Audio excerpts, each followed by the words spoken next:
Okay, I'm going to start, and I'm going to go ahead and start introducing everybody. So here we have Shannon Friedel. Shannon's the CEO of Team Builders and also one of the named agencies in the shakeup that happened in 2013. We have Patsy Romero, who is the COO of Easter Seals El Mirador. She was also one of the agencies named in the investigation. We have Raji, and your last name's Mendel Korndrame. Raji is a very experienced community leader, someone who has dealt with these types of issues in her life, out of her life, and knows a lot about extracurricular things that might help other than just the types of services that you may get from your more common providers, things like yoga or African dance and those types of things that really help as well. All right, we have Lisa Jo Goldman here, who is part of Youth Build. Lisa Jo, you are the communications. And I'm the recruitment placement coordinator. Sorry, write this down. Recruitment and placement Coordinator at Youth Build at the Santa Fe Community College and also an adjunct professor at UNM Towson at Santa Fe Community College. Yeah, thank you. And so I'm naming a couple things that they do. The things that these labels, they do a lot more. There's a lot more going on than just the titles that they hold, you know. Lynn Sanchez, who's with the Sojourners Advocacy Cafe, that's just part of LifeLink. So we're just going to go ahead. I'm going to start talking about what had happened, and then we're going to jump right into things here. So in about 2013, there was a push, and correct me if I'm wrong, but from what I understand about a little from it, is there was a push from a company called Optum Health to start investigating multiple agencies in our state. The Susana Martinez administration decided to start investigating these providers, the people that provide services to some of our most in-need community members. So excuse me, I'm just going to take a break for a second. This is Gerald Ortiz-Pino, please, the senator. And he will be here answering some of the questions y'all have. Very knowledgeable about this issue that's going on right now.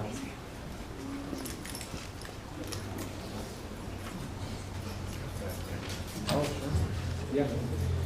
All right, so I hope you're all right with this. So Catherine just came into me. Catherine is the president of Young Democrats Santa Fe. I'm going to let Mr. Ortiz-Pino kind of give some of the introductions because you know what is going to be going on a little bit. So about the introduction of what I was just about to go into. So before I do that, I also want to recognize Mary Lou Ortega Shaw, who is part of NAMI. Thank you very much. So anyone here, you can also, if you have questions, you can also put those questions to the people in the audience as well, not just the panel members. And then there's two members from La Familia here. If you're here, can you stand up, please? It was Beth Holland and Richard Lucero. Thank you very much. It's Behavioral Health Director and Case Manager. And then we have Representative Matthew McQueen here as well, who represents El Dorado. All right, well, thank you very much. And I'm going to go ahead and... Yes. Las Cumbres Community Service. Thank you very much, Robin from Las Cumbres. Thank you very much. So, like I said, if you have questions that aren't answered here and you would like to have them answered in the audience, please feel free. All right, I'm going to hand it over here. Oh. I'd just like to say there's a large contingent here from Agave Health. Thank you. I was going to ask that if you feel comfortable, how many people here are providers or employees of Agave or, mental health providers here? Okay.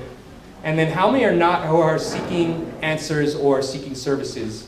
Can I get a show of hands, anybody? What was the question? People are seeking services and answers that are not part of a provider, per se. Okay, all right. Can we ask one more question? Yes, of course. How many individuals were impacted by the first transition when the New Mexico providers were displaced?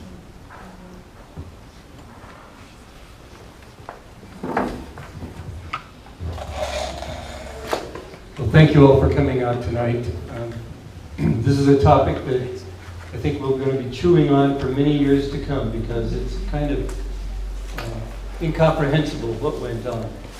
And I'll try to give a little bit of background. I won't take too long because this is a topic that we could I'm sure each of us could spend quite a bit of time going into.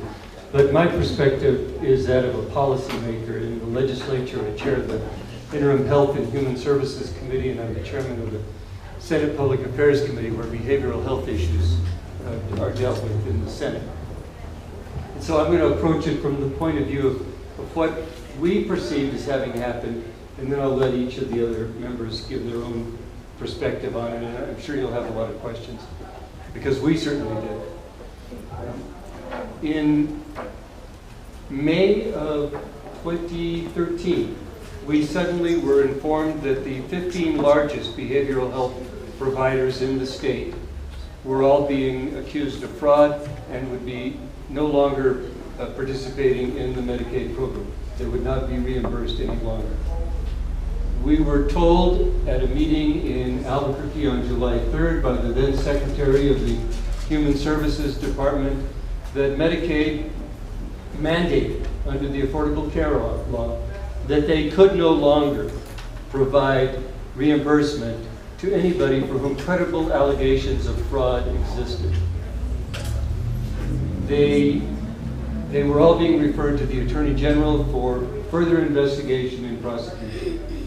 We were astounded. That was at a legislative committee hearing.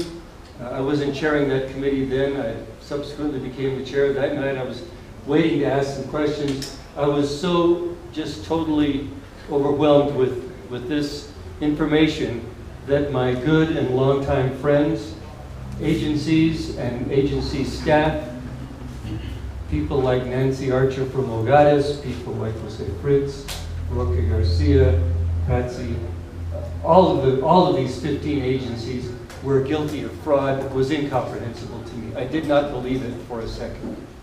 I don't think any member of that committee, Republican or Democrat, believed it for a second. There was something else afoot.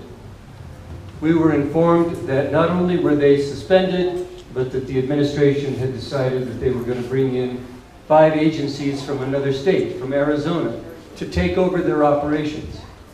Not just to provide services, but to take over their buildings and their staff and the medical records. And essentially, we were having the New Mexico providers, many of whom had been providing services for 40 years, some maybe longer than that, some under circumstances where they didn't get reimbursed for months at a time, but they kept operations going, some under circumstances where the state had changed rules so rapidly on them that they couldn't actually bill for the services they had been providing and just kind of continued operating because they wanted to keep the services going and they felt such deep commitment.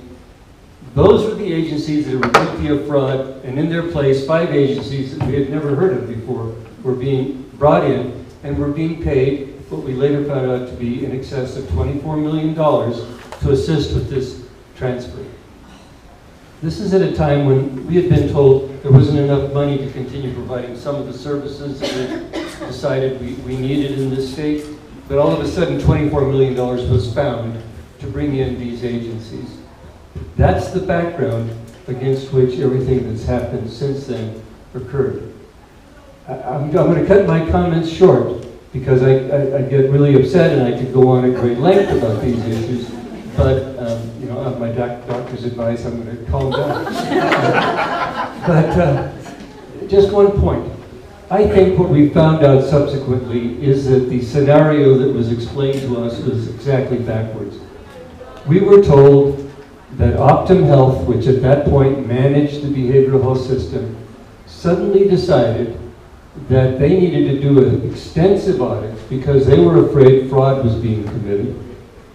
They came to the state contacted a company from Massachusetts to come in and do this audit, that the audit revealed fraud, that subsequently they, in desperation, turned to Arizona companies to take the place and had to do what they had to do under the federal law.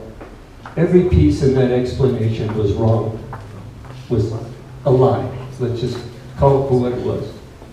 In fact, the state had gone to Arizona in November, maybe earlier, but we know for sure in November, and asked the Arizona companies, if we get rid of our managed care contractors in New Mexico, these 15 largest providers, would you be able to come in?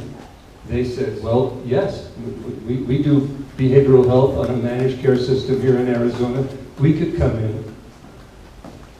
Then the state went to Optum and said, you need to find out why fraud is being committed. And Optum said, we've been doing audits of these companies, of these providers, every single year for the last 5 years that we've had this contract, and we've never uncovered any fraud.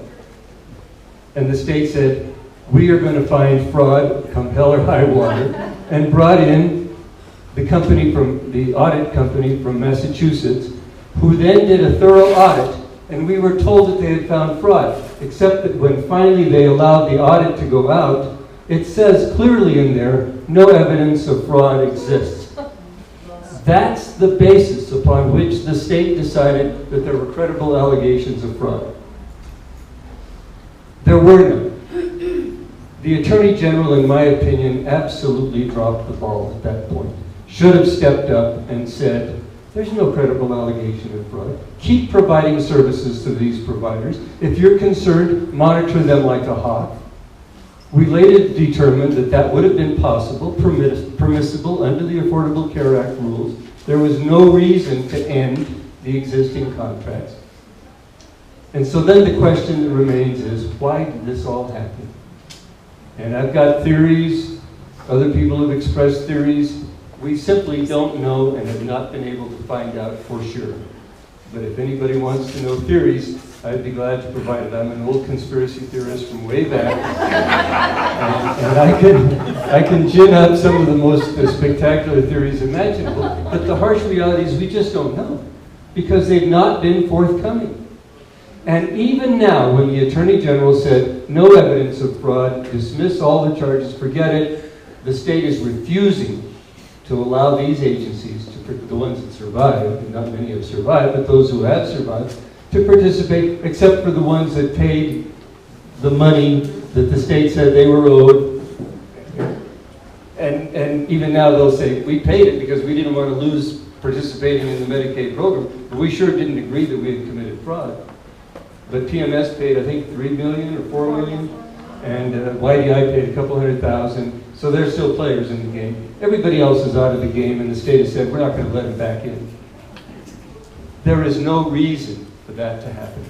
We're going to have hearings again this summer. We're going to try to find out. My prediction is we won't find out any more than we know right now. Not from the state. They will not be forthcoming. We don't even know how many people are still getting services and for what. Just like the agencies don't know what they were accused of when they were accused of fraud. They still have never been told. The state legislature has never been told why this total disruption of the system happened or how disruptive it's been. We don't have any idea about the full dimensions of it. And we're going to try to get those answers during our interim committee hearings. My prediction is it's going to be very difficult to get those answers. And I'll cut my comments short there and leave it to the others. Okay, so I'm going to go ahead and kind of will go down the line. Thank you. I know Shannon had some things to say about these issues, but also how can we protect ourselves? How can providers protect themselves as well? So I'm going to hand it over, and then whenever you guys give each other a look, if you want to give say something so we know to pass the microphone down, okay? So, my name is Shannon Friedel, and I was the chief executive. I am the chief executive of Team Builders Counseling Services. I did have about 650 employees in 24 counties around the state. We served 14 of 19 of the Indian Pueblos and had offices also in the Mescalero Reservation. As Senator Ortiz-Pino shared, and then actually we stepped back a couple of months, at the end of February of 2013, some individuals arrived in our offices here in Santa Fe and brandishing a letter that said they had the authority to take whatever they wanted. They took a very small sample, 150 total claims. And again, I was serving 24 counties, thousands of consumers, hundreds of employees, full array of services. They looked at 150 claims. over a 3.5-year period. And they made the determination about Team Builders, along with 14 other agencies, that we were doing something that was fraudulent. They held our funds. They also gave us direction that we were obligated to continue providing services, not that we wouldn't have, because we happen to be committed to the communities and people of New Mexico, to continue providing services whether or not they got paid. And so we did that. And we were later to learn, the goal was to drive each of the agencies into bankruptcy. When you could not make payroll, then they would assign an Arizona agency to come in and assume your business. And so we provided diligently $3 million worth of services without pay after the payment hold, and had a couple of $1 million in outstanding accounts receivable at that time. So this day came, and I want to tell you something about Team Builders. Team Builders was an agency that was founded by my wife and myself, and she is a licensed independent social worker and a pediatric neuropsychologist, one of only 2 in the state at that time. My background was behavioral health nursing. We started Team Builders in Tucumcari, New Mexico, to help kids who weren't getting any help. We grew as communities asked us, hey, we heard what you're doing in Tucumcari, we'd like you to come here. Our employees, we were like a family. More than any employment situation I've ever been in, and I think if you ask them, and there are a number of them here, they would tell you more than any employment situation that they've ever been in. We were to learn at the end of July, which is when they finally saw that we were broken and they could go ahead and start stepping in. We were to learn they were going to divide Team Builders up into 3 different Arizona companies. So they gave our business in the eastern part of the state to Turquoise Health and Wellness. They gave our business in the southern part of the state to La Frontera. They gave our business here in the central part of the state and in the north to Agave Health. Subsequently, we've seen Turquoise Health and Wellness abandon those offices and leave the state in the eastern part of the state. La Frontera abandoned those offices and left the state. Now Agave Health, and absolutely no offense to anyone who is here who works for Agave Health, I have the ability to make distinction in my head. They're abandoning the state. They're abandoning the people. They're abandoning the employees. They have little concern for the well-being of the populace of New Mexico. And I think that that is tragic. And it shows the short-sightedness and, well, I have a lot of words for the New Mexico Human Services Department, but it was a poor decision at the time. My concern is that poor decisions are continuing. So you have 15 agencies accused of fraud, 13 of those go out of business, still present, by the way, but not allowed to participate and provide care. So wouldn't it make sense to reinstitute those agencies, to release their funds and allow them to come in and do some salvage work? That's not being allowed. So I have reached out to the Human Services Department to try to engage in a conversation. I was told, well, we think we've got it covered in the major geographic areas. We might get back to you in a couple of weeks if we can't cover some of those smaller communities. Well, a couple of weeks have gone by. I haven't heard from them. My understanding, and I know that other providers have also reached out and received similar kind of, well, we'll let you know if we need you, kind of feedback.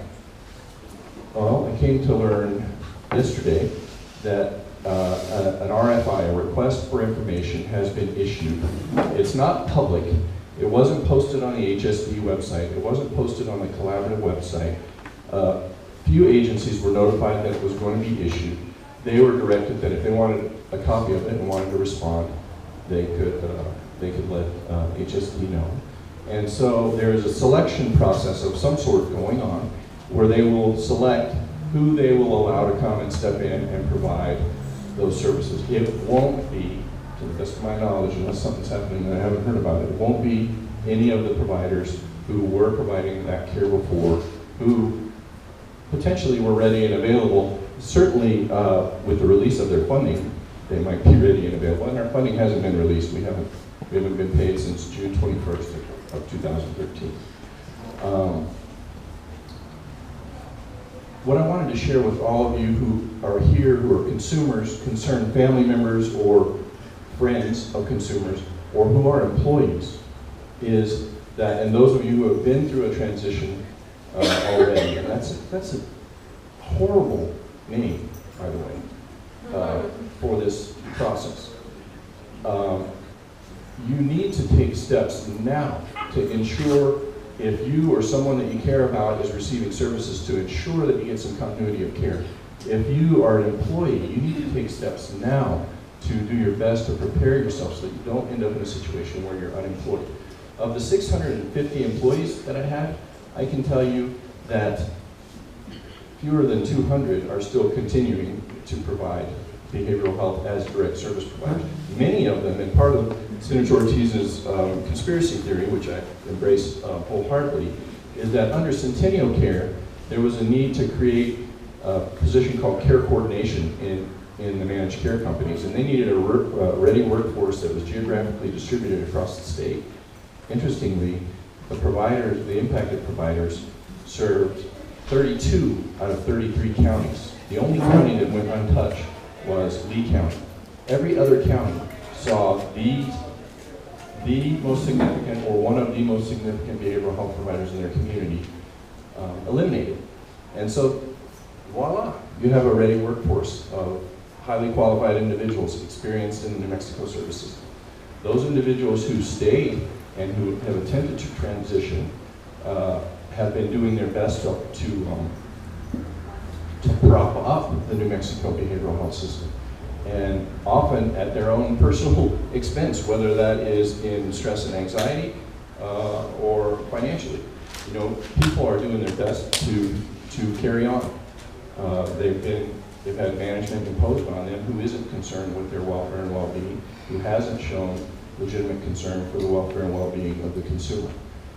So if you are a recipient of services, if you know someone who's a recipient of services, I urge you to call your managed care company, demand to speak to your care coordinator. Sorry, Omar, you're going to get some calls. And make sure that someone is paying attention so that your services aren't lost, so that you aren't lost. Because it's very easy, a significant percentage in the initial transition of the individuals being served lost their services. They lost one of the few stable things in some of their lives. If you're an employee, you need to be aware that this request for information, this proposal process has gone out. I'm aware of at least 2 agencies in Santa Fe and Espanola who have responded to that, or are responding to it. I think the final submission date is Sunday. So PMS is one respondent. Valle del Sol is another. Valle del Sol is one of the 2 remaining Arizona companies, and currently they manage some of Patsy's former business activities. I'll let her talk about that. And then they also do some work. They stepped in and were given the business that Valencia Counseling was doing down in that county. So get your resume ready. Make sure, if you haven't talked to your employer, if you're an employee of one of these companies, that you have a full copy of your training record, any CEUs that you've earned, copies of your license. All of those kinds of things are things that you will need potentially to transition. Again, that word, that is if you're going to stay. And if you're not going to stay, then you're going to need those things to apply for employment with another behavioral health provider in the community. It's very important that you go and secure those documents before they walk out on you, okay? And if you're a consumer, please call your managed care company, tell them you want to speak to your care coordinator, and start working that side. Yes, ma'am. Just as a question, where do you find that information? As the mother of a child that receives services through Agape Health Services. Sure. You know, how do we find that information that we need in order to be able to get a hold of these people and find out So in what the hell? terms, so 2 different things. In terms of contacting the managed care company, on your Medicaid card, it should identify who your managed care company is. And there should be a contact number on that card. And you can call that number and they'll get you to the right person who can help. In terms of who the agency who may be coming in to assume responsibility for the services that Agave Health was providing, I'm guessing, this is a very difficult process, this thing called transition. It's very challenging and very labor intensive. I'm guessing they'll need to make a decision, hopefully they will make a decision by the end of the month with regard to who will be coming. And those companies will start working with Agave Health, I anticipate, for about 30 days in making sure they secure the documents they need to be able to carry on the work. And then that last 30 days, hopefully, there's some reaching out from those companies, whoever they are, in terms of stepping in to. So will they be the ones that'll let us know if our children are going to be able to continue receiving the services that they mentioned? So the best way to hold some accountability is to contact the managed care company and make sure that you get in touch with your care coordinator. They will assign one to you if you don't have one assigned. And Patsy may have better advice than that. Looks like she'll definitely want to weigh in on that. But that at least is, from my experience, having been through this and having to hand over my life's work. It's my life's work, and the organization was my life's work. It was my passion, and it was very difficult. Yes, ma'am? Will these agencies be providing core services? So there's a challenge, right? When Team Builders was present, Team Builders was a children's core service agency in 16 counties, including Santa Fe County. And we had a broad array of services, including all of the core services, in addition to other child and adolescent behavioral health services. When Agave came in, many of those services were lost. There was multi-systemic therapy that we provided. That was eliminated from their service array. Other things were diminished. They may have held on to some bits and pieces, but certainly some services will be lost. I believe that there is no entity, no agency, no responding agency who is going to have the full service array. So something else, HSD will be forced to make a decision about which services to prioritize and which ones to possibly allow to die. And I think, for example, PMS does provide CCSS. What's that? Valle del Sol does, Comprehensive Community Support Services. Valle del Sol does not provide CCSS, Comprehensive Community Support Services. Valle del Sol provides behavior management services. PMS does not provide behavior management services. So I anticipate that whichever side of the coin that falls on, one of those two services, either they'll say, okay, here you can do it. You know, when the Arizona companies came in, they had no licenses, no certifications, no training, and no expertise in the services that were offered in the New Mexico Service Array. Well, they just sort of told them, here you go, and now you can do it. Things that we worked hard for years to learn how to do and to learn how to do well. I think I've probably gone on long enough, so I want to pass this on down the line. So, thank you.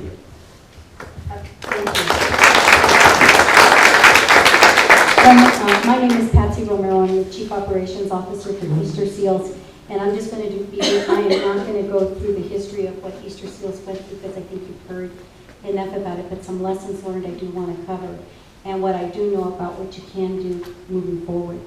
But I want you to know just a couple of things. The people that you hear about in the newspaper who were criminal, corrupt, and a bunch of frauds who fly around in airplanes and own all this wonderful real estate is not a true statement, and I hope that you understand that and really get to know that. There was over 576 years collectively of institutional knowledge about behavioral health in New Mexico that was lost in this transition.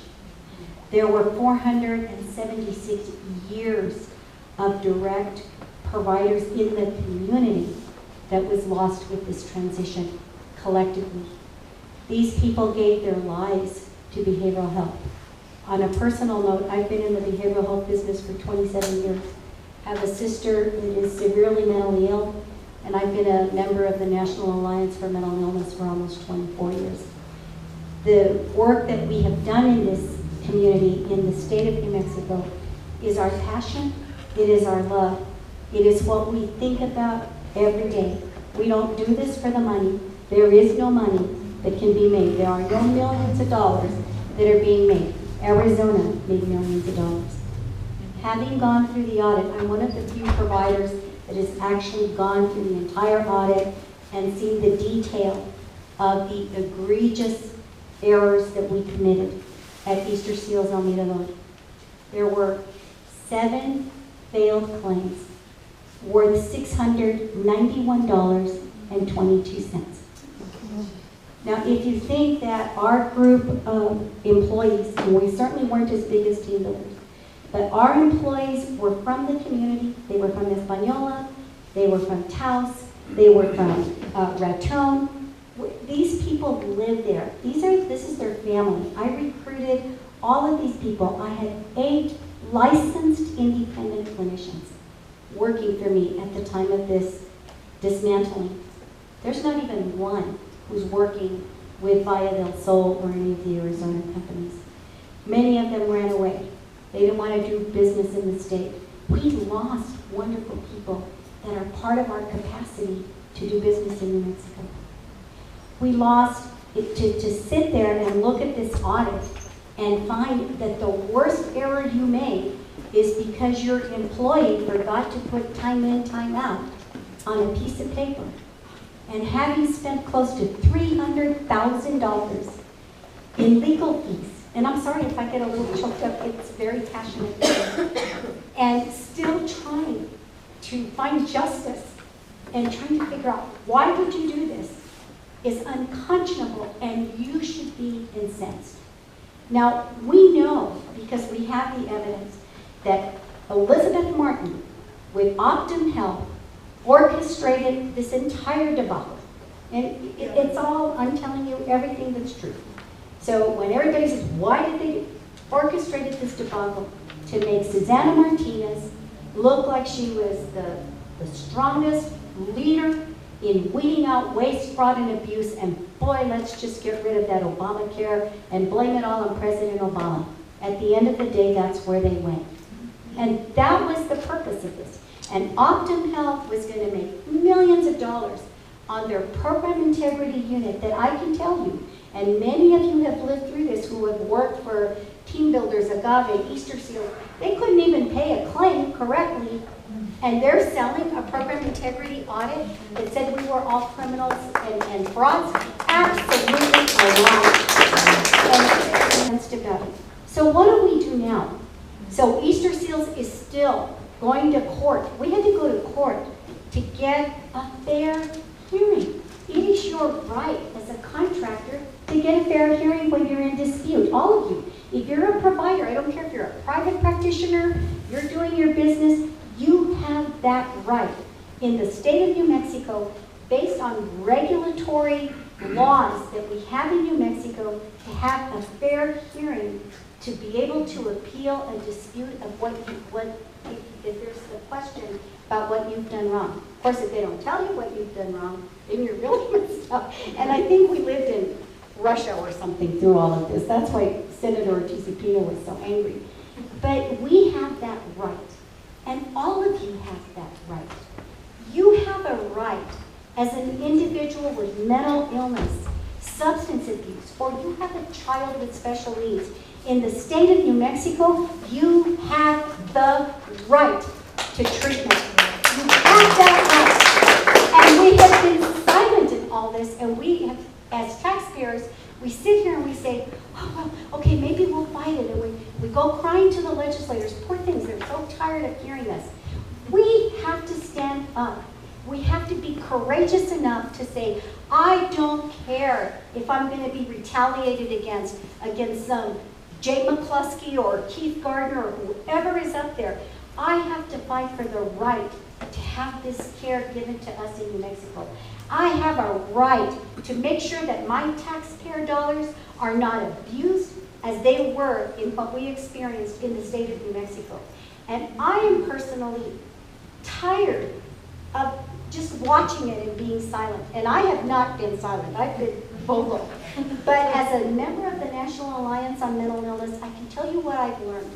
You cannot sit back and wait for somebody to hand you something so they can give you a service for what you need. You have to fight for it at every step of the way. Centennial Care doesn't work.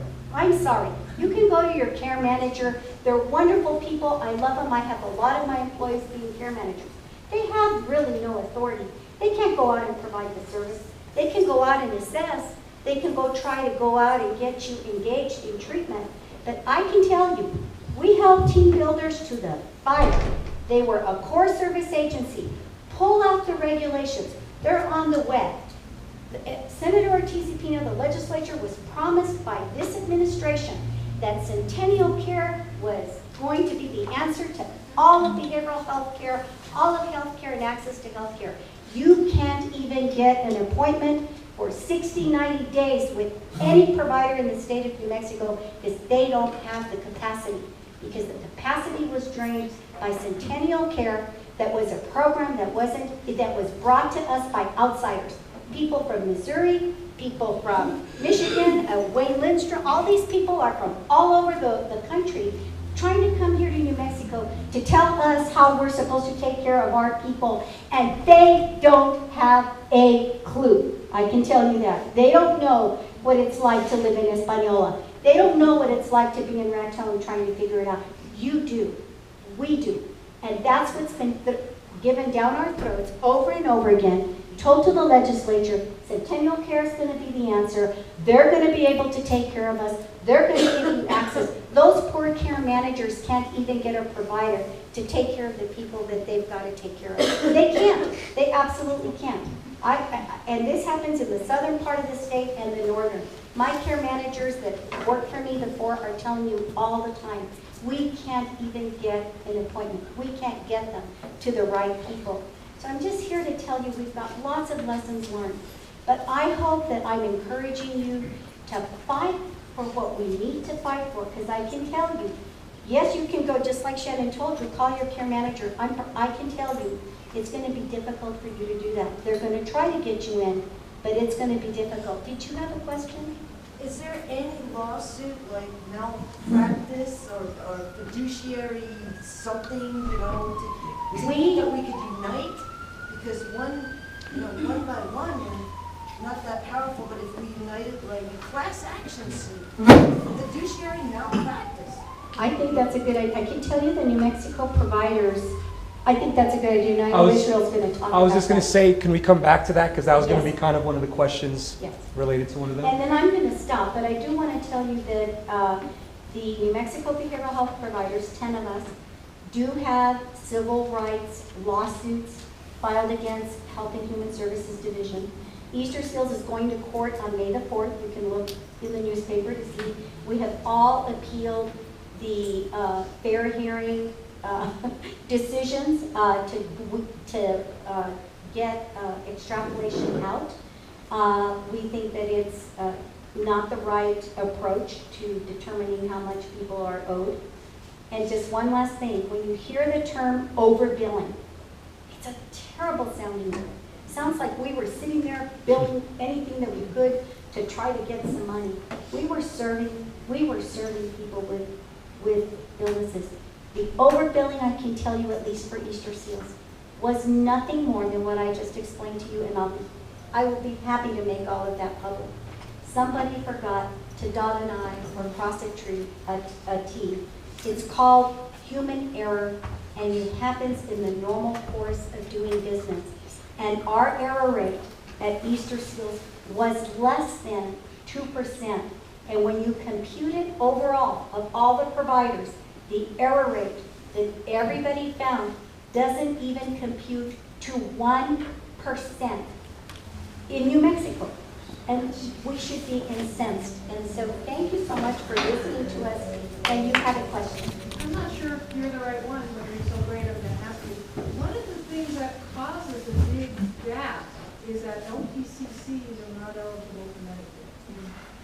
open up a huge pool of practitioners if there was work being done lobbying to change that. I don't know if anybody's done.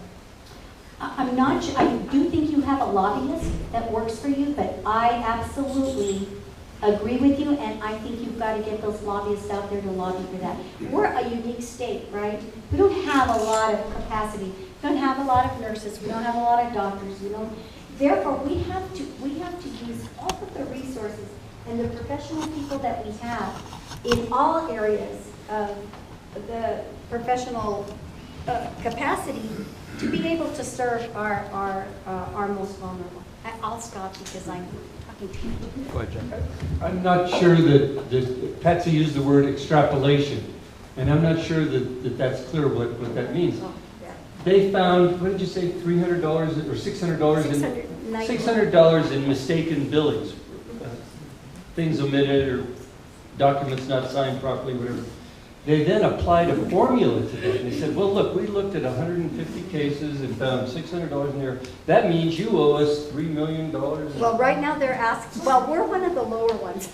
They're asking us for $127,000 out of $600. But that $38 million in fraud that all these agencies were accused of, that's all based on an extrapolation. Yeah. They did a tiny sampling, and then they said, well, the error rate we found here means you owe this amount.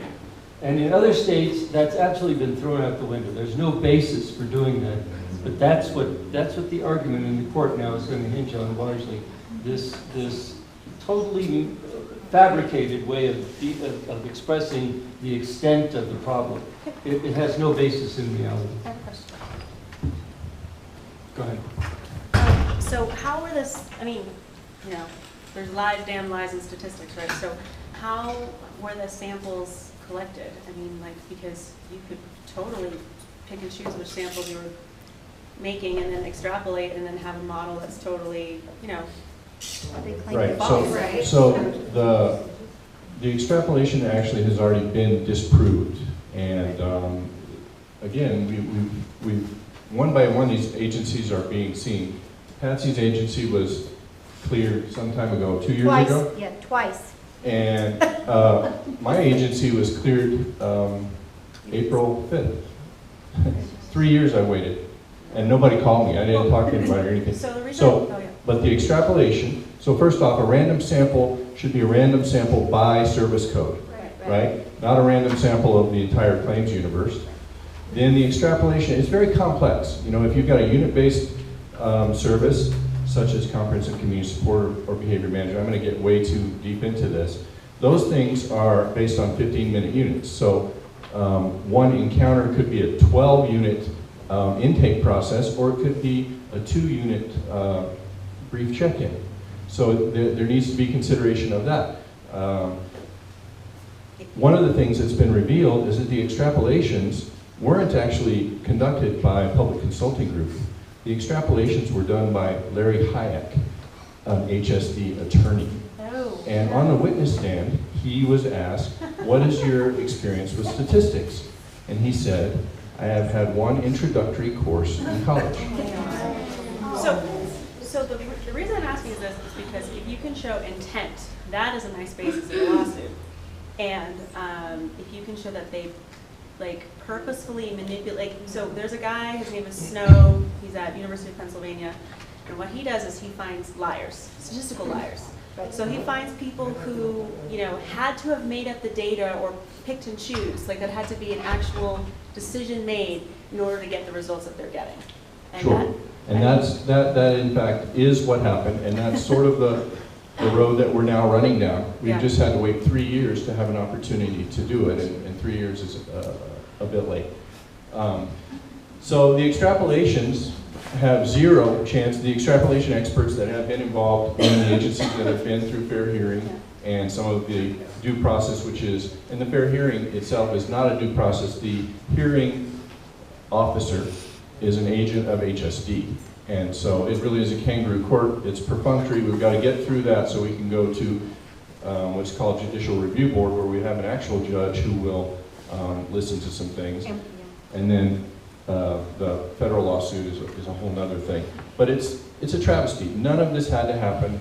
It did, and now we're left with what we have. And unfortunately, the doubling down on poor decisions continues. And so maybe I shouldn't have said call your care coordinator, call your legislator. And ask them to do something. They've been fighting very hard, very hard.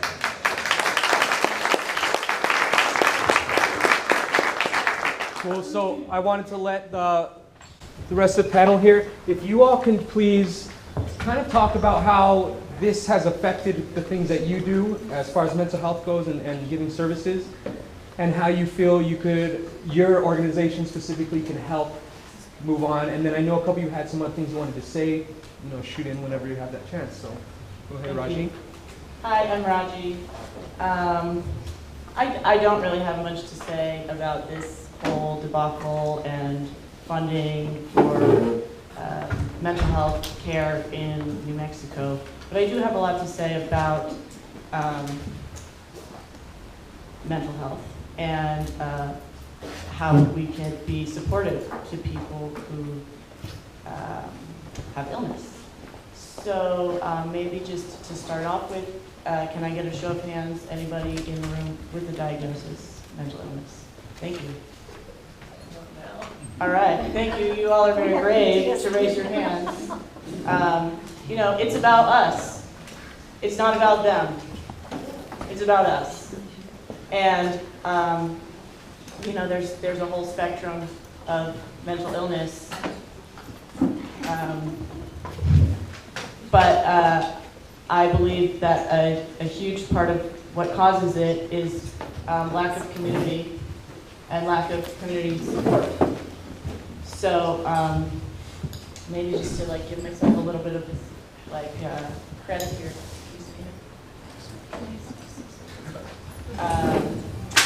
I moved to Santa Fe 10 years ago. I went to the College of Santa Fe. I graduated in documentary studies, and then I worked as a professional freelance video producer and documentarian for 7 years, and I lived at home alone, and I worked from a home office in front of a computer, and I had friends and family and stuff, but I do believe that our society promotes success over community, and so the breakdown of that, and maybe some of my own genetics and whatever, and maybe some of my bad lifestyle habits and lack of nutritional health, whatever, caused me to have a breakdown. And in that breakdown, some people that cared about me tried to get help and didn't know what to do and called all around. And my mom, who lives in DC, was flabbergasted at the state of New Mexico's mental health or lack of services. Anyway, the police were called multiple times and on false charges because that was the only way they could actually take me without my permission. On false charges, they came to my house, assaulted me, and hauled me off to county jail, where I spent 6 days in medical segregation, which is a solitary cell with no windows. And I was medicated without my consent and without diagnosis. And when I got out, I agreed to keep seeing the psychiatrist from the jail. And I said that the meds hurt my stomach, and he switched them on me. Just not like phase switch or whatever, which as I understand is more practical. And when that still hurt, he said, just stop taking it. And so I just stopped taking it, which I also understand from psychiatrists I've seen since is not the way to do these heavy pharmaceuticals. And I was later hauled off to, also against my will, New Mexico Behavioral Health in Las Vegas, where I spent 2 weeks, and finally accepted the diagnosis of bipolar, and took the meds, and then was sent back home to Washington, D.C., where my family lives, and took about 9 months to recover, 9 months of wanting to die. And really, and it was on the news. Before I ever saw trial, that was on the news. So my reputation in this town was destroyed. And it's still pretty damaged. But I came back 2 Octobers ago, and with the help of a functional medicine doctor in Washington, D.C., I got pretty healthy. And that functional medicine is a growing field of medicine. It's a systems approach. It looks at all of your body. It really only looks at your physical body, but they test everything. So like, if you have, Lyme disease and you didn't know it, that can break you down so your mental health could be affected. Or your predisposition for bipolar or some other mental illness can come up because your immune system is down. Or I think it's quite common in people is Candida, which is in the intestines. It's not just other places. You can get it in your intestines. It's from eating too much sugar and carbs and alcohol. And there's a whole slew of ways that you can heal that. And it takes time and nutrition and lifestyle. So, yeah, I'm doing well now, and I'd like to be an advocate for myself and for other people who are afflicted. And I believe there's a lot more possible in mental health support than talk therapy and pharmaceuticals. And like the big one to me is community and community support and us coming together and receiving these people and making them feel safe and part of us, not them. I invited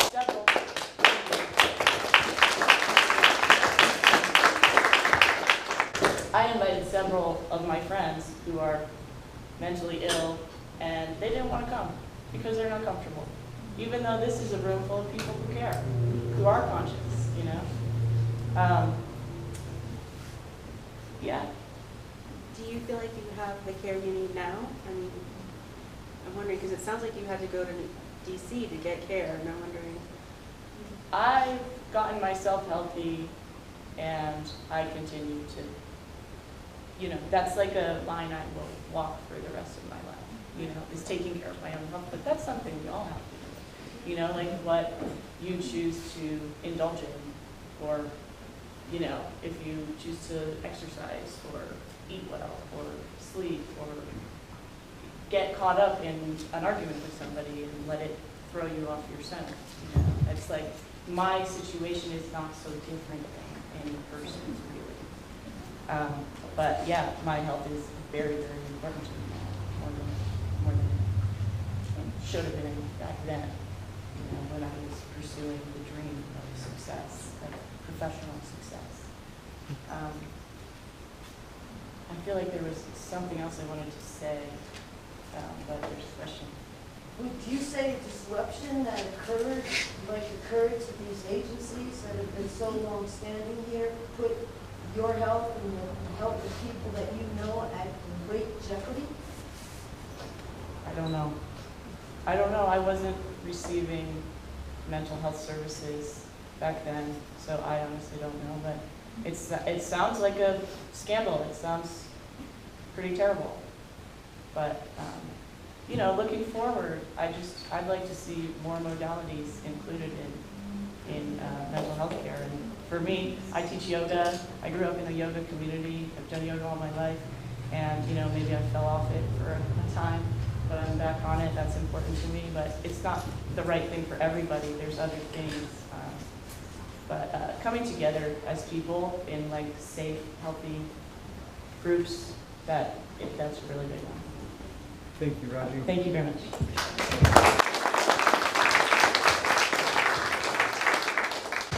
I want to thank you for sharing that, because I work with a lot of young adults, and when they share information like this, I think it's important to acknowledge that sharing. I'm going to make a comment that I've noticed. I've spoken at a lot of conferences, mostly around media education and media and gender education. And I'm noticing in the audience, I'm thinking about audience, and I'm thinking about where are the people that need to be here? How do we access them? Here we have people that are in jeopardy in terms of jobs, in jeopardy in terms of the situation. We're concerned about behavioral and mental health, but those families, those young adults with whom I work every single day, 5 days and more a week, because they all have my cell number and they text me from, all the time. We need to see them here. Those are the people that need this. And we need to find a way in the Santa Fe community and northern New Mexico. I was in house for a while working with young adults who had experienced violence in their homes. We're not seeing them here, and that really concerns me. How do we access those in the community who don't have access to these kinds of resources, who don't have the access to these people, you here, who are concerned, who either are concerned because you want to provide these resources and no longer have the ability to do it, for obvious reasons that I don't even need to go into at this point. We at Youth Build, I don't know if you're familiar with Youth Build, so I'm going to ask how many of you have heard of Youth Build USA, Youth Build International?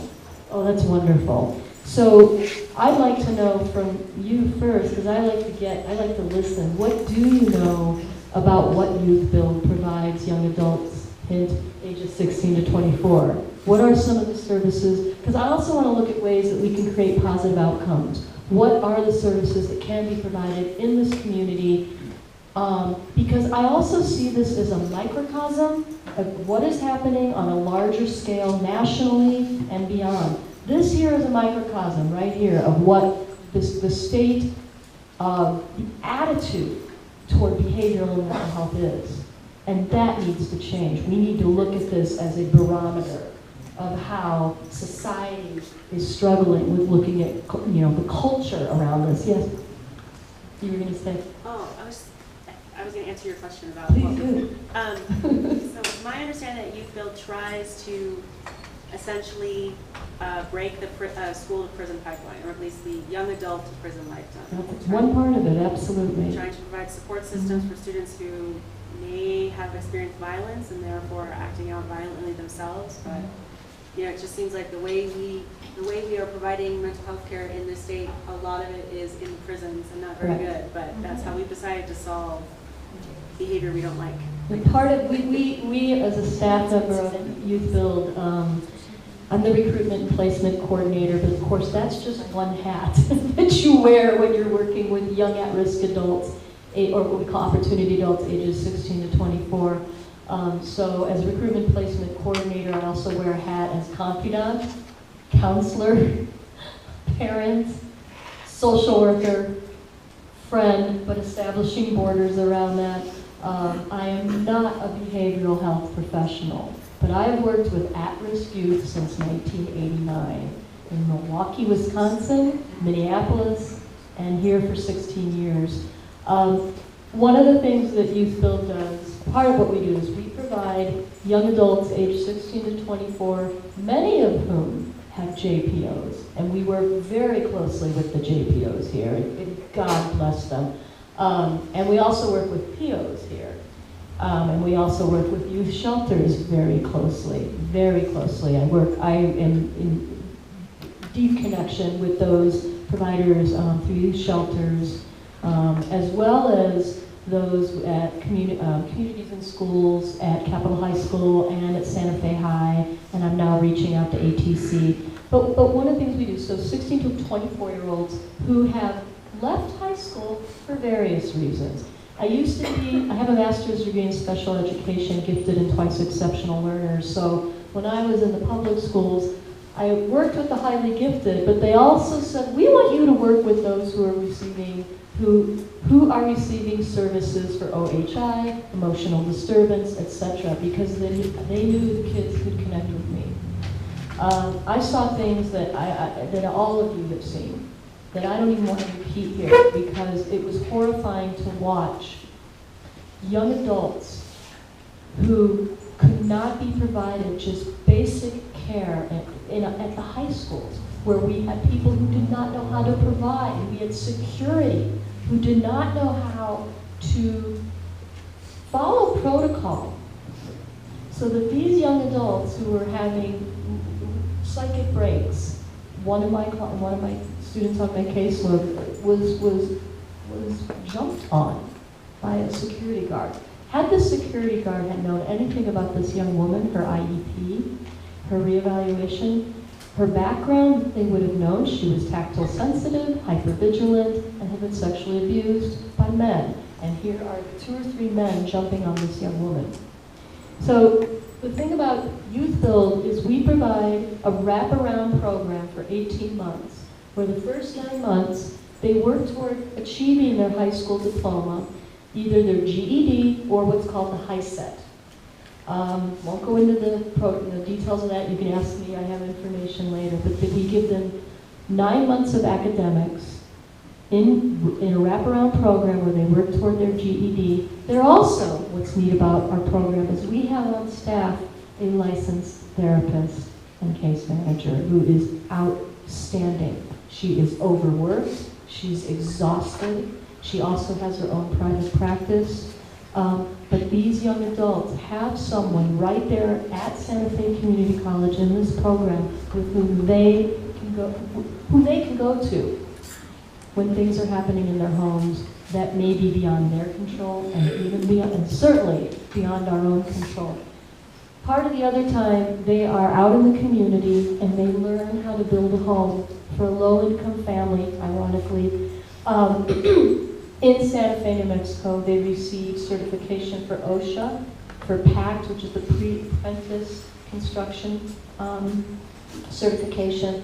We provide them life skills, career building skills. Part of my job is not only to recruit, but then when they receive their GED or their HiSET, my job is to get them into post-secondary education, whether it be SFCC, Highlands, NMSU, Northern. We don't care. We joke, and it's not a joke, but we say to ourselves, our mantra over and over again is we just want to keep them alive, at least till they're 25 and they're gone. We want to keep them alive. And I will tell you from my own experience, I've got every single one of their phone numbers, all the kids, on my phone, and they will text me at 10 at night, they will text me while I'm on the road heading up to Grand Junction for Pesach. I will get to them. And so after they graduate and they receive their diploma and they have built a home, they see what they have done. And when you talk about the ability to watch a young man who is homeless, and we have a couple right now that are at youth shelters currently, who are homeless, who are on the streets, who have nothing, who have families who have literally told them, you are dead to us. I have one young man who's told this, Native American, to watch them gain access to their abilities, to build a home from the ground up. And when you look at that as a metaphor, Youth Build is a metaphor. You can go over to Oshara Village right now. We're working with Habitat for Humanity. We're building a home with Habitat in Oshara Village. It's 50 Willowbeck Road. We built a house in Randall Park, an affordable home. It's still for sale if you're interested. You can talk to HomeWise. But then we do a 9-month wraparound program, another wraparound program once they've graduated. My job is to check in with them quarterly. My job is to help them find a job, a career that helps them connect, something that's they're passionate about, and or go into post-secondary. Every quarter, I check in with them. I check how you're doing. Many of whom are receiving mental health services, and now the services for them are being sucked away. Not only them, their parents, their grandparents, their abuelitos and abuelitas, their titas and titos. These people have nothing, and they are reaching to us to give their young men and women something. And we're losing, and to comment on issues around stress and mental health and burnout, we are losing our director, Jeff Hood, many of whom you know. So if any of you are looking to work with remarkable young adult men and women who have a passion for this, who are resilient, who can handle it, we're going to be looking for a new director. And that is not an easy job, many of you know. It's not easy. but it is a job that I take home with me. I dream of. I dream of these kids, literally, like last night. So I look at a couple things here. I look at a community that cares, but I look at a place where we're not, the people that we need to be speaking to and providing this information are not here. How do we reach out to them? Where do we find ways to reach out to a community where those resources are provided them when they aren't here to hear this? Word of mouth, social media. Many of them don't have internet in their homes, as we know. Many of them do not have access to things that many of us take for granted. So I see Youth Build as that. It is a way to build youth up, both mentally, emotionally, psychosocially, academically, and we have direct connection to the JPOs, the POs, mental health providers. I've worked with young adults who are working with Agave, with PMS, with what's provided at youth shelters. I'm no expert on what we're talking about here in terms of the nuances, but I can tell you from someone who's in the trenches, something needs to be done. And this, to me, is a microcosm of the temperature at a national level, and these things need to change. Yes? Would you say that this upset of the existing system greatly impacted your ability to get your clients connected with their services and present them with a coherent picture of the mental health? Yeah, I'm seeing it happening especially now because so many of our young adults, one of the criteria for being a member of Youth Build, you have to meet certain criteria, one of which is receiving public assistance, whether it's Medicaid, EBT, SNAP benefits. If you are Native American, you are immediately eligible. If you are a homeless youth, if you've been through the foster care system, if you, the child or a parent, has been incarcerated or currently incarcerated. We have 2 right now back in jail. Why? Mental health reasons. Mental health reasons, okay?